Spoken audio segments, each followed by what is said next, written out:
मनुष्य अपने लोक से इस पृथ्वी लोक पर आए। अन्यत्र अन्यत्र परम धाम से भी कुछ लोग आए, कुछ लोग सत्य लोक से भी आए, जो हमारे 7 लोक हैं वहाँ से भी आए, और अन्यत्र अन्यत्र परम ज्योति परम ज्ञान के पास से भी कुछ लोग मनुष्य आए हैं। लेकिन इस पृथ्वी पर आकर के वे सभी यहाँ के मोह माया में ही फंस गए और अपने वास्तविक स्वरूप से वो विमुक्त हो गए। जिस दिन वो सभी लोग अपने वास्तविक स्वरूप या वास्तविक ज्ञान या वास्तविक धाम को जान पाएंगे या वास्तविक घर को अपने जान पाएंगे, उसी दिन उनकी मुक्ति हो जाएगी। मुक्ति होने के लिए कहीं कोई भागने दौड़ने या किसी प्रकार का विधि विधान की ज़रूरत नहीं। मुक्ति के लिए बस अति आवश्यक है कि आप अपने वास्तविक घर को जानिए, वास्तविक धाम को जानिए, वास्तविक ज्ञान को जानिए। बस आप स्वयं ही मुक्त हो जाएंगे। इसमें हमने स्वयं दर्शनम के द्वारा बहुत सारे प्रश्न बनाए हैं, तो जिसमें कुछ बहुत सारे बहुमूल्य प्रश्न हैं जिसको आप जान करके आप स्वयं भी इस पर सोच सकते हैं, तर्क रख सकते हैं, विज्ञान द्वारा सोच सकते हैं, ताकि आप स्वयं भी विचार कर सकें। जैसे पहला प्रश्न था, ब्रह्मांड का निर्माण कैसे हुआ और कौन किया। दूसरा प्रश्न है, मनुष्य का जन्म मरण कौन तय करता है। तीसरा प्रश्न था, पूर्व जन्म होता है या नहीं होता है, होता है तो क्यों होता है, और नहीं होता है तो कोई प्रश्न ही नहीं। और फिर मनुष्य के शरीर में विकार क्यों होते हैं, मनुष्य के शरीर में विकार क्यों होते हैं, इस पृथ्वी पर इतनी भेदभावना क्यों, यहाँ मनुष्यों में इतनी भेदभावना है और सभी के बीच में इतनी भावनाएं हमेशा रहती है, तो इतनी भेदभावना क्यों। फिर है, भूलोक की जनसंख्या कभी, इस पृथ्वी पर जनसंख्या कभी बढ़ती है कभी घटती है, इसकी कारण क्या है। फिर है, इस लोक है हमारे सप्तलोक हैं, सप्तलोक से परम ऊपर जाने पर परम ज्ञान लोक में पहुंचते हैं, तो इन लोकों से परे हम कैसे जा सकते हैं। फिर है, हम भूलोक में वास्तव में आए ही क्यों हैं, इस पृथ्वी लोक पर हम आए ही क्यों हैं। फिर है, हम भूलोक से मुक्त कैसे होंगे और कब होंगे, मनुष्य इस भूलोक से मुक्त कब होगा और कैसे होगा। और फिर है कि धर्म क्या है, धर्म क्या है। और फिर है सद्ज्ञान, इस भू भाग पर सद्ज्ञान और सद्कर्म का, सद्ज्ञान और सत्कर्म का क्या महत्व है। फिर है, मनुष्य, यहाँ पर मनुष्य को कितने प्रकार में बांट सकते हैं या मनुष्य को कितने प्रकार से दृष्टि से देख सकते हैं। फिर अंतिम प्रश्न है कि परमात्मा कौन है, परम सत्य कौन है, परम ज्ञान कौन है। ये प्रश्न है जो आप तर्क या विज्ञान, ध्यान या परम ज्योति में जाकर के आप ढूंढ सकते हैं, और मैंने भी ढूंढा है प्रत्येक प्रश्नों के जवाब, जो आपको इस पृथ्वी से के भूलोकों से हमेशा आपको मुक्त करेंगे, आपको वो परम ज्योति दिखाने में मदद करेंगे, जिससे आप प्रसन्न होंगे, आनंद चित्त में रहेंगे और मुक्त कहीं दौड़ भाग करने की नहीं, शांत पूर्वक होकर के अपना सत्कर्म और सद्ज्ञान देख करके आप शांत स्वरूप हो जाएंगे। जैसे आज मैंने पहला प्रश्न ढूंढा है कि धर्म क्या है। धर्म, देखिए मनुष्य यहाँ पर आए और धर्म के नाम में ही वो फंस गए, तो यहाँ के परंपराओं को ही मनुष्य क्या क्या समझने लगे कि धर्म है।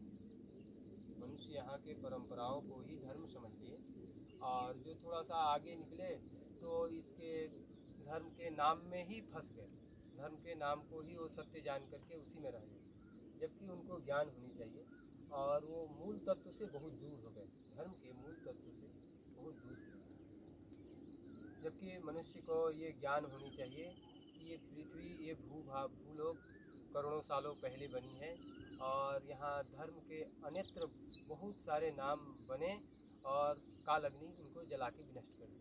जैसे आज 300 के प्लस में धर्म लोग गिनाते हैं, मुख्य रूप से हिंदू, मुस्लिम, सिख, ईसाई, जैन, बौद्ध, जो बहुल्य क्षेत्र में है, बहुल्य बहुत ज़्यादा में है, तो इन लोगों नाम है ये सब का धर्म का, ये सबसे बहुत बस डिकोड है, वो परम सत्य नहीं है। तो आप अगर बस उसी को जान पाएंगे कि धर्म यही है, तो आप बेशक इस पृथ्वी से कभी भी मुक्त नहीं हो सकते, इसी में आप हमेशा जन्म मरण में रहेंगे। और आपको याद रखनी चाहिए, जब काल अग्नि आती है, ये अभी जो 300 धर्म चल रहे हैं कब जल के विनष्ट हो जाएंगे, फिर दूसरे आएंगे, महापुरुष महाज्ञानी आते हैं, फिर वो नया एक सृजन करके चले जाते हैं। तो उनके प्रति आपकी श्रद्धा होनी चाहिए। यदि आप मूल धर्म के मूल तत्व से दूर हो जाएंगे तो क्या होगा कि आप पेड़ के एक जड़ से ही आप दूर हो गए। अगर जड़ से दूर हो जाएंगे तो फिर फल लगने की कोई संभावना ही नहीं। तो वास्तविक में धर्म है क्या, ये जानेंगे। तो धर्म हमारा गुण कर्म स्वभाव के अनुसार ही मुख्य रूप से धर्म निर्धारित होते हैं। जैसे जल है, जल का हमारे गुण कर्म स्वभाव के अनुसार अगर इसको हम देखें तो जल का काम है हमेशा प्रवाहित होना, और जो जल प्रवाहित होता है वो हमेशा दूसरे को जब भी वो पास जाएगा वो बिना भेदभाव किए सबको प्यास बुझाता है। कभी वो किसी से भेदभाव नहीं करता है कि ये जंतु है, ये जीव है, ये मनुष्य है, ये है, उसको किसी से मतलब है नहीं। उसका काम है सबकी प्यास बुझाना। अगर धर्म के अनुसार सूर्य को देखी जाए तो वो अपने समय के अनुसार काल के अनुसार उगता है, फिर अस्त भी होता है। और सूर्य का मुख्य रूप से धर्म अगर बोल सकते हैं तो सबको प्रकाश देना। वो कभी किसी के साथ भेदभाव नहीं करता। जहाँ भेदभाव आ गए वहाँ धर्म खत्म।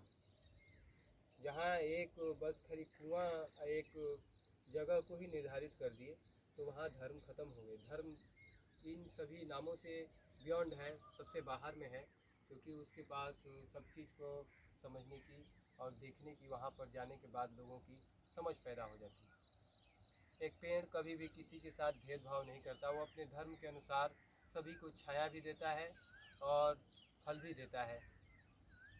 वो नहीं पूछता कि हमको कौन उत्पन्न किया, कौन जल दिया, उससे कोई उसी का मतलब नहीं उसको।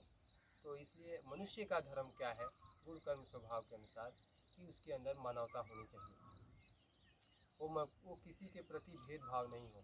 जो वास्तव में मनुष्य धर्म को जान गया है वो किसी में भेदभाव नहीं करेगा।